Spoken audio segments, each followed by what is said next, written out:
નમસ્કાર વિદ્યાર્થી મિત્રો, ફરી એકવાર સ્વાગત છે તમારું આપણી યુટ્યુબ ચેનલ વીકે ક્લાસ અને ધૈર્ય લાઈવમાં। તો આજના વિડીયોમાં આપણે લોકો જોવાના છીએ LRD DV 2026 જે ટૂંક જ સમયમાં જાહેર થવાનું છે। તેમાં SC કેટેગરીના વિદ્યાર્થીઓને કયા કયા ડોક્યુમેન્ટ જોશે એની વાત આપણે કરવાના છીએ।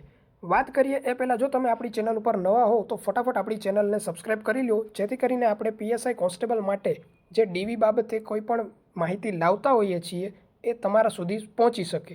શરૂ કરીએ એ પહેલાં આપણે વાત કરી લઈએ કે આજનો આપણો જે વિડીયો એક છે એમાં આપણે ઓનલી SC કેટેગરીના ડોક્યુમેન્ટની જ વાત કરવાના છીએ। ત્યારબાદનો આપણો નેક્સ્ટ વિડીયો આવશે એ SC BC કેટેગરીના વિડીયોની ડોક્યુમેન્ટની વાત કરીશું। અહીં આપણે અલગ અલગ એટલા માટે કરેલું છે કારણ કે તમામ કેટેગરી વાઇઝ અત્યારે SCના જે કંઈ પ્રશ્નો હશે SC વિદ્યાર્થીઓ માટે એ તમામ પ્રશ્નોનું આપણે નિરાકરણ લાવી શકીએ। એના માટે વિડીયો થોડોક લાંબો બને, તમારે નિરાતે આ છેલ્લે સુધી જોવાનું છે। વધીએ આગળ, આપણને આપેલું છે અનુસૂચિત જાતિના પ્રમાણપત્રની ચકાસણી માટે ઉમેદવારોએ વિગતો રજૂ કરવા અંગે ધ્યાનમાં લેવાની સૂચનાઓ। અહીં આપણે વાત કરીએ મુદ્દા નંબર 1 આપણને આપેલો છે કે નિયત નમૂનાનું ફોર્મના વિગતો ભરી સહી કરી તે ફોર્મ તેમજ ચેકલિસ્ટ મુજબ સામેલ રાખવા જણાવેલ છે। તેઓ આધારોની સ્વપ્રમાણિત નકલો સહિત ખાતાની જગ્યા માટે પસંદગી થયેલ હોય તેવા ખાતા મારફત રજૂ કરવાના રહેશે। ટૂંકમાં અહીં આપણને એવી વાત કરે છે કે જ્યારે આપણું DV લિસ્ટ આવશે એ DV લિસ્ટની સાથે આપણને એક ફોર્મ આપશે, એ ફોર્મ આપણે પ્રિન્ટ કઢાવવાનું રહેશે।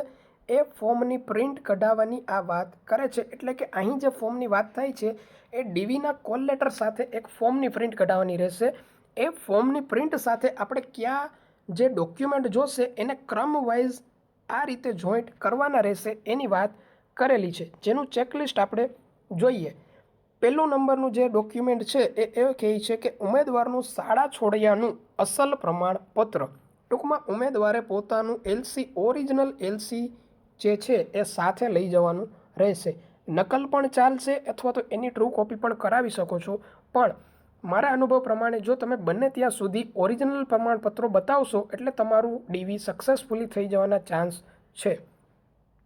નેક્સ્ટ બીજો મુદ્દો આપણે વાંચીએ તો ઉમેદવારોનું અનુસૂચિત જાતિનું પેટા જ્ઞાતિની સ્પષ્ટતાવાળું જાતિનું પ્રમાણપત્ર। એટલે અહીં તમારે આપણો જાતિનો જે દાખલો હોય છે SC કેટેગરી માટેનો એ આપણે સાથે રાખવાનો થશે।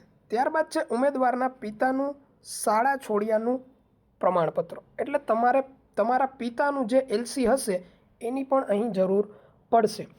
ટૂંકમાં તમારા પિતા જો કદાચ અભણ હોય, ભણેલા ન હોય તો શું કરીશું એની વાત પણ આગળ કરીશું, અને LC ન હોય તો શું કરી શકાય એની પણ વાત આગળ કરવાની છે। વિડીયોમાં લાસ્ટ સુધી બન્યા રહેજો, આપણે તમામ માહિતી વિડીયોના અંતે આપણે કહીશું કે તમારે કઈ રીતે તમારા પ્રશ્નોનું સમાધાન આપણે કરી આપશું। ચોથા નંબરનો મુદ્દો છે કે ઉમેદવારના પિતાનું અનુસૂચિત જાતિનું પ્રમાણપત્ર। અહીં તમારા પિતાનો જાતિનો દાખલો જોશે, એ પણ સાથે રાખવાનો રહેશે। મોટા ભાગે તમામ અસલ એટલે કે ઓરિજિનલ ડોક્યુમેન્ટ જ સાથે રાખવાના રહેશે। ત્યારબાદ છે ઉમેદવારના ભાઈ અથવા બહેનનું શાળા છોડ્યાનું પ્રમાણપત્ર। તમારા સગા ભાઈનું અથવા તો સગી બહેનનું પણ પ્રમાણપત્ર LC જોશે અને જોશે જ। આ એટલા માટે છે, આ ખૂબ જ ઇમ્પોર્ટન્ટ છે। આ ત્રણ જે ડોક્યુમેન્ટ છે તમારું, તમારા પિતાનું અથવા તમારા ભાઈ બહેનનું, જો તમારા આ ત્રણે ત્રણ ડોક્યુમેન્ટ સાચા હશે, ઓરિજિનલ હશે તો આગળના એક પણ ડોક્યુમેન્ટમાં થોડું ઘણું આગળ પાછળ રહેશે તો પણ ચલાવી લેશે। તો તમે મેન આપણો જે ગોલ છે આ વિડીયોનો કે આ આટલા ડોક્યુમેન્ટ તમારે તમારી સાથે ભેગા કરી રાખવાના છે। વધીએ આગળ, ત્યારબાદ કહે છે કે ઉમેદવારના ભાઈ બહેનના અનુસૂચિત જાતિના દાખલાનું પ્રમાણપત્ર। એટલે અહીં તમારા ભાઈ અથવા બહેનનો જે જાતિનો દાખલો છે એ આપણે જોશે। નેક્સ્ટ વાત કરીએ કે જો પિતા અભણ હોય તેવા કિસ્સામાં દાદા, કાકા, ફોઈ પૈકી કોઈ પણનો જાતિ પુરવાર થાય તેવો અસલ દસ્તાવેજ અને પેઢીનામું જોશે। મિત્રો, પેઢીનામા બાબતે ઘણા બધા પ્રશ્નો અસમંજસમાં મૂકશે તમને, એનું આપણે અહીં ક્લિયર કટ સમાધાન આપીશું। જો તમારા પિતા સ્કૂલે ન ગયા હોય એટલે કે અભણ હોય તો તમારે તમારા દાદાનું LC પણ ચાલશે અથવા તો કાકાનું કે તમારા ફોઈનું એનું પણ LC ચાલશે। એટલે એનામાંથી શું થશે તો એનામાંથી તમારી આખી જાતિ કન્ફર્મ થશે। આપણે SC કેટેગરી માટે તમારી જાતિ કન્ફર્મ કરાવવા માટેનું આ જે ડીવી કાર્યક્રમ હોય છે. એમાં તમારે જો તમારા પાસે પેઢીનામું ક્યારે લેવામાં આવશે કે તમારા દાદા કાકા કે ફોઈ પાસે પણ એલસી નથી, તેઓ પણ અભણ છે, તો તમારે ફરજિયાતપણે તમારું પેઢીનામું બનાવડાવવું પડશે. પેઢીનામું તમારા નજીકના તલાટી પાસેથી બની જશે, જેમાં તમારા દાદા, ત્યારબાદ તમારા પિતા અને ત્યારબાદ તમે, એવી રીતનું સંપૂર્ણ પેઢીનામું તલાટી દ્વારા બનાવી આપવામાં આવશે. જો તમારા પાસે તમારા પિતાનું કે દાદાનું કોઈ પણનું એલસી ન હોય તો તમારે અત્યારથી જ પેઢીનામાનું જે પ્રોસેસ છે એ જાણી લેવી જોઈએ, જેથી કરીને તમને ખ્યાલ આવે કે ડીવી બાદ આપણે કેટલા સમયમાં ડોક્યુમેન્ટ બની જશે. નેક્સ્ટ મુદ્દા તરફ જઈએ તો રેશન કાર્ડની નકલ. રેશન કાર્ડ પણ બધા પાસે ઓરિજિનલ હોય છે, એની પણ આપણે સાથે રાખવાની રહેશે. ત્યારબાદ છે ઉમેદવારે તથા તેઓના પિતાએ જો શાળા છોડ્યાના પ્રમાણપત્રો ડુપ્લિકેટ મેળવેલા હોય તો આ સાથે સામેલ નિયત નમૂના મુજબનો પ્રાથમિક શાળાનો વયપત્રકનો ઉતારો રજૂ કરવો પડશે. હવે માની લ્યો કે તમારા પિતાનું જે એલસી જે છે એ ડુપ્લિકેટ છે.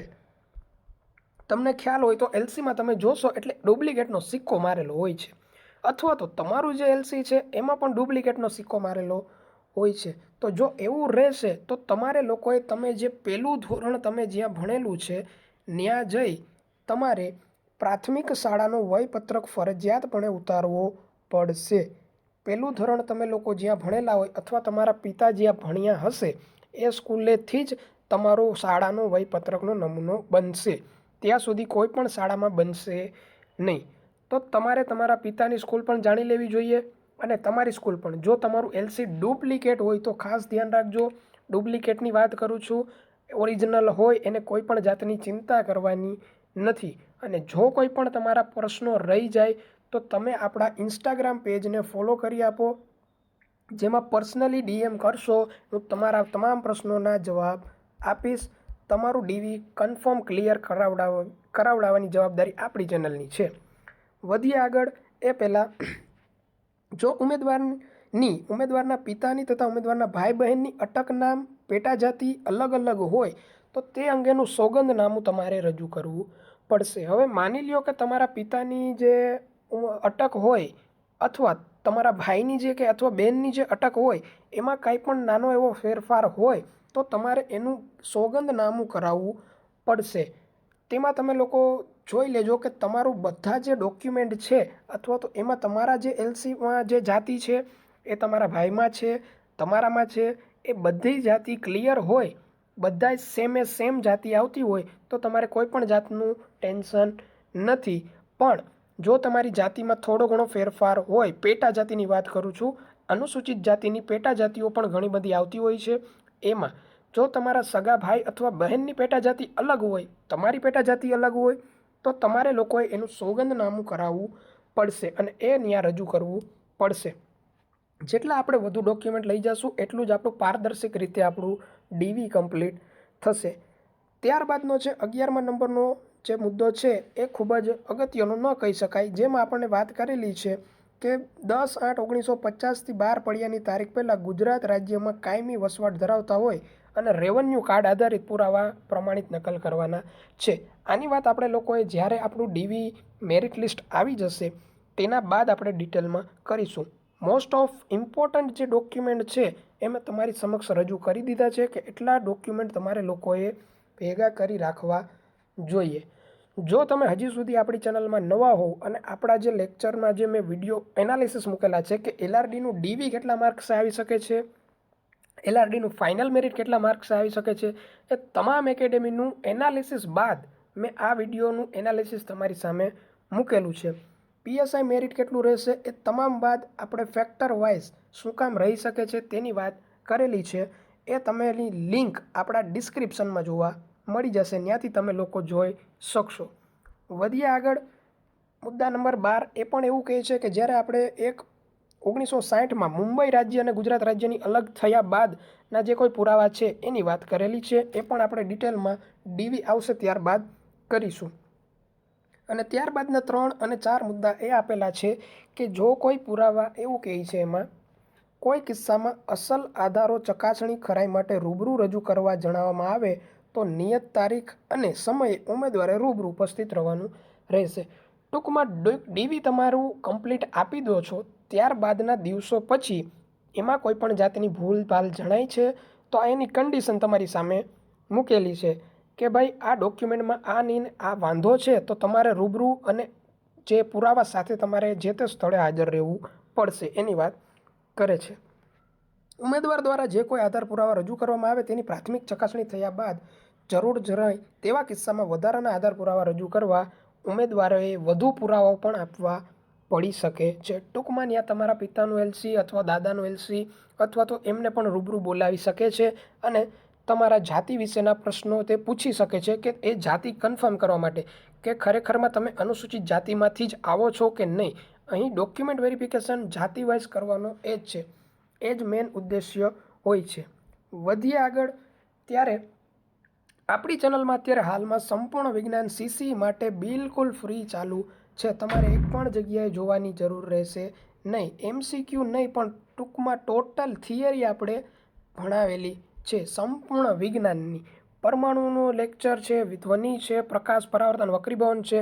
સીસીનું ટોપિક વાઇઝ એકવાર તમે આપણી પ્લેલિસ્ટની મુલાકાત જરૂર લેજો, જેની પણ લિંક આપણે ડિસ્ક્રિપ્શનમાં આપેલી છે. સંપૂર્ણ વિજ્ઞાન નામની સિરીઝ છે.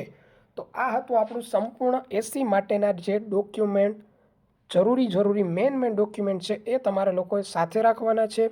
ડીવી આવ્યા બાદ પણ જો તમારે કાંઈ પણ પ્રશ્ન હોય તો ખાસ કરીને આપણી જે ઇન્સ્ટાગ્રામ ચેનલ છે વીકે ક્લાસ અને ધૈર્ય લાઈવ બંનેમાં અત્યારે ખાસ તમે એમાં ફોલો કરી લો, જેથી કરીને તમારા કાંઈ પણ પ્રશ્નો હોય તમે સીધા એમાં જે અમને ડીએમ કરશો, ઇન્સ્ટામાં તમારે સીધું ડીએમ કરવાનું છે. આપણે તમારા પ્રશ્નોને સોલ્વ કરી આપશું. ત્યાં સુધી આપણી ચેનલને લાઇક, શેર અને સબસ્ક્રાઈબ કરો. તમારા કોઈ પણ જે ફ્રેન્ડ હોય જેને ડીવી આવી શકે એવું હોય તો એને આ વિડીયો મોકલવા વિનંતી. મળીશું નેક્સ્ટ વિડીયોમાં. ત્યાં સુધી આપણી ચેનલ સાથે જોડાયેલા રહો અને તમારો પ્રતિભાવ આપો. તમારા કાંઈ પણ પ્રશ્ન હોય એ કમેન્ટ બોક્સમાં જરૂરથી લખજો અને ઇન્સ્ટાગ્રામમાં જોડાયેલા રહો. Thank you so much.